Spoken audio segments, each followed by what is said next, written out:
요즘 탄핵 정국에서 뭐 세상의 일은 또 세상의 일대로 이야기를 하더라도 이 교계 내에서 특히 기독교 안에서 일어나는 이러한 소식들 여기에 대해서 많은 사람들이 오해를 하는 부분들이 상당히 많아요. 특별히 어떤 뭐 정치의 논쟁을 떠나가지고 자신들의 목회자적인 기독교적인 사명감에서 하나님의 공의와 정의를 선포하는 목회자들에 대하여 이제 타 목회자들이 비난을 하잖아요. 근데 그 비난을 할 때 같으면은 항상 그 팩트에 맞지 않는 어떤 그 종교적인 방향성의 논리를 갖고 들어오거든요. 뭐 신사도 운동이라든지 또 어떤 경우에는 뭐 이단이라든지 또 어떤 경우에는 실제로 이단화되어 있는 교리를 뭐 인용한다. 실제로 그러한 비난을 받는 목사님들의 설교를 들어보면은 그러한 것이 전혀 없거든요. 뭐 예를 든다면은 세계력의 손원배 목사님이 이재명이 죽어야 나라가 산다. 이제 이 말을 이제 했지 않습니까?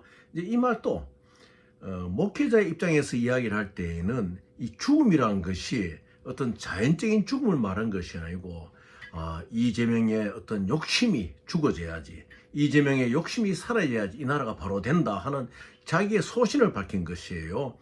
이런 것을 가지고 이재명이가 속한 당에도 기독교 장로들도 있을 거고 기독교에 참 신앙이 독실한 분들이 많이 있을 것인데도 뭐 고소를 한다든지 고발한다든지 이런 이제 말들을 하고 그러잖아요. 또 실제로 했고.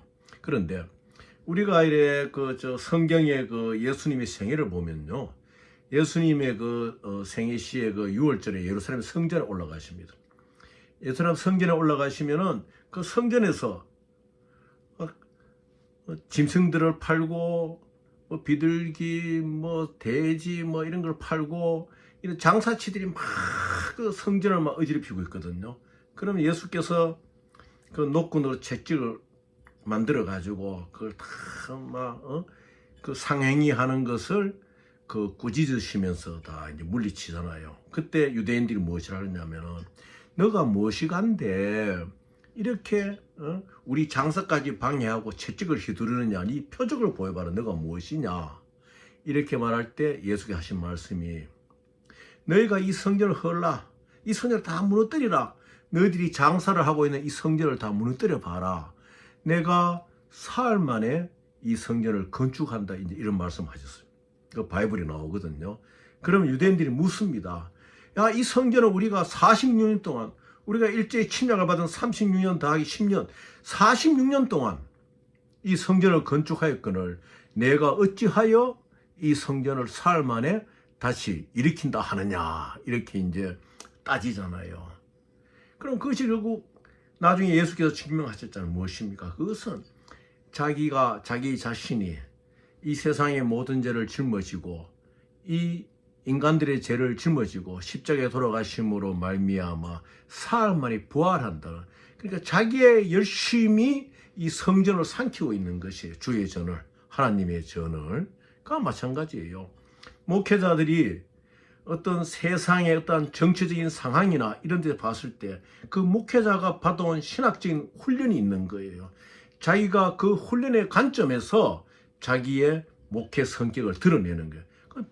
비난할 상황이 아닌 거예요. 특히 개신교면 같은 개신교 안에서 비난할 상황이 아닌 거예요. 근데 요즘 이래 볼 것 같으면 그걸 비난하는데 뭐 불교도 섞이고 이제 개신교에 다른 타종교도 섞이고 또 심지어는 신학이라 그런 것은 인간이 하나님을 연구하는 학문이거든요. 그럼 이제 서강대학 같은 경우도 이제 천주교 학교 아닙니까? 천주교 학교의 교수가 물론 종교학을 전공한 교수지만은 뭐 비교 정교학을 전공했다든지 교수지만은 그렇게 개신교의 목사에 대해서 비난을 막 하는 거예요. 그럼 그 사람은 자기가 갖고 있는 천주교를 기반으로 한 종교적인 각도에서 개신교야, 그것도 고신교단 출신의 목사를 막 비난하는 거거든요. 그런 건 다 잘못된 것이에요. 물론 그 비난하는 어떤 그 종교학과 교수도 뭡니까? 내가 비난하는 것이 아니고, 특히 종교학을 연구하고 신학을 하고 목회자들은 내하고 움직이는 방향과 또 내가 생각하는 하나님의 공의의 실천방 이런 거 다를 경우에는 그걸 비난할 이유가 없어요. 자기는 자기 나름대로 골방에서 기도를 하든지 자기의 방법으로 자기의 목회를 이루어 나가면 됩니다. 그런데 이것은 보면은 뭐 고신교단 출신의 선원부 목사님이나 또 대신교단 출신의 정광훈 목사님이나 이 두 분이 하고 있는 일에 대해 가지고 일삼아 뭐 유튜브라든지 방송에 나가서라든지 또 모임을 가져가 막 비난을 하거든요. 그거는 정말로 사회적인 운동의 성격을 모르는 목회자들이 한다. 그런 것을 멈추어야 돼요. 아니 어느 목사가 사람을 향해서 죽으라 그러겠습니까? 그 손현보 목사님이 그 자기가 기도하는 중에 그 답답한 심정으로 저 이재명의 잘못된 욕심이 죽어야지 이 나라가 산다. 이 나라가 좀 좋은 방향으로 갈 수 있다. 그 자기의 의사를 밝힌 것이에요. 그것이 세상적인 사법위상으로 되면 안 되죠. 예수께서 말씀하시잖아요. 이 성전을 헐어라. 너희들이 하나님을 섬기는 성전 안에서 뭐 비둘기도 팔고 이 짐승들을 파는 이 짓을 할 것 같으면 차라리 이 성전을 헐어라. 페리스 이 성전 헐어라. 헐으면은 내가 사흘 만에 다시 깨끗하게 지어주겠다는 의미로 말씀하시죠. 그것은 뭐냐? 자기 몸을 가리킨 것이요. 아니 목회자들이 목회 전선에 나설 때에는 자기의 몸을 다 버린 거예요. 여러분 잘 아시지 않습니까? 세계력의 손현 목사님 같은 분은 전도사 시절에 또 목사 시절에 목사님 강투사 시절에 그 한센병 환자 속칭 말하는 나은 자들이 있는 곳에 가서 목회를 하셨던 분이에요. 그 자기의 생명을 버린 것이거든요. 그 나은 자 촌에 한센병이 있는 촌에 가가지고 자기의 생명을 버리는 거예요. 육신의 생명을 버리고 오직 하나님의 생명, 영생의 생명을 전하겠다는 그러한 자신의 목회자의 사명 때문에 그 한센병 양떼들이 있는 그곳으로 간 거예요. 똑같은 거예요.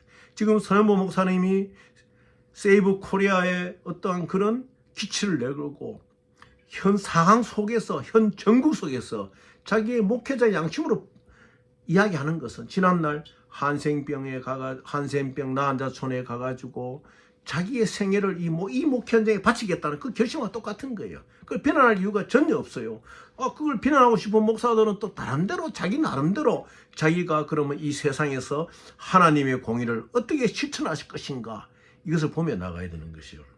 오늘날 대형 교회 목사들이 막 세습한다는 이런 이야기를 많이 하고 말씀이 많잖아요. 저는 오랫동안 외국 외유 생활을 많이 했어요. 망명 아닌 망명 생활을 오래 하다 보니 한국에 돌아보니까 과거에 저와 공부를 같이 하던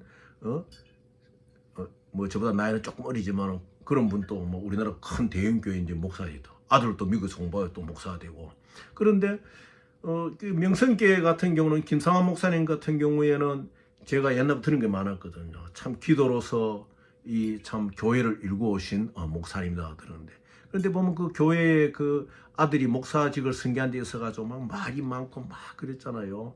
그런데 오늘날에 볼 것 같으면 그 아들인 김하나 목사가 참 이 3월달에 이 국가가 이렇게 어렵고 방향을 잃고 있을 때 새벽 기도로 막 그 사람들 그 명성교회 교인들이 다 모여 기도하는 모습을 볼 때 제가 역시 기도하는 아버지 밑에 기도하는 아들이구나 이런 생각을 하면서 이 목회자의 마음은 하나님이 아시는 거예요.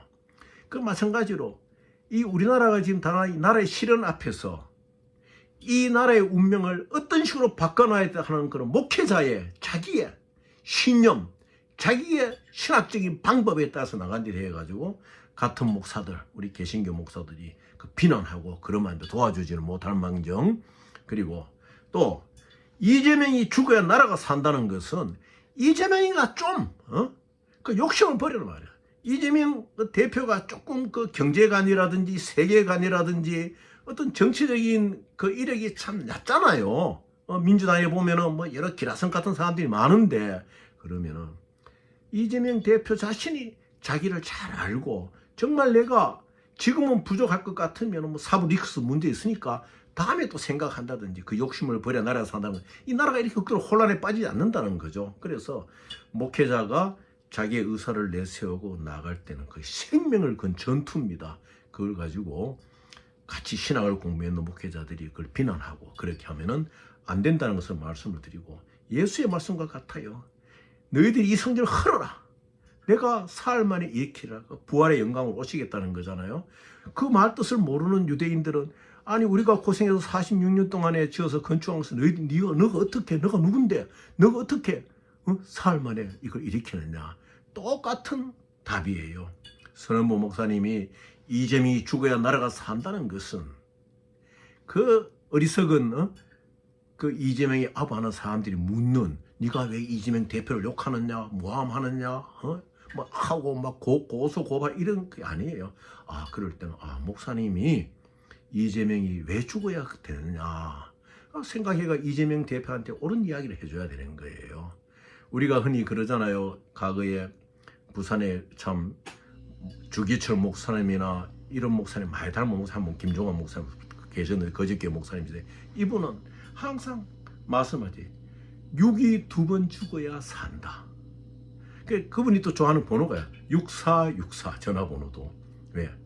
6이 4 죽고 6이 4 죽고 6이 2번 죽으면 부활한다 이거예요. 2번 죽으면. 그만큼 죽음이란 의미는, 목회자가 말할 때 죽음이란 의미는 영생으로 가고 영광으로 가는 길이다 이 말이니까, 그래서 목회자 세계에서는 목회자에게 비난하고 이런 걸 하면 안 됩니다.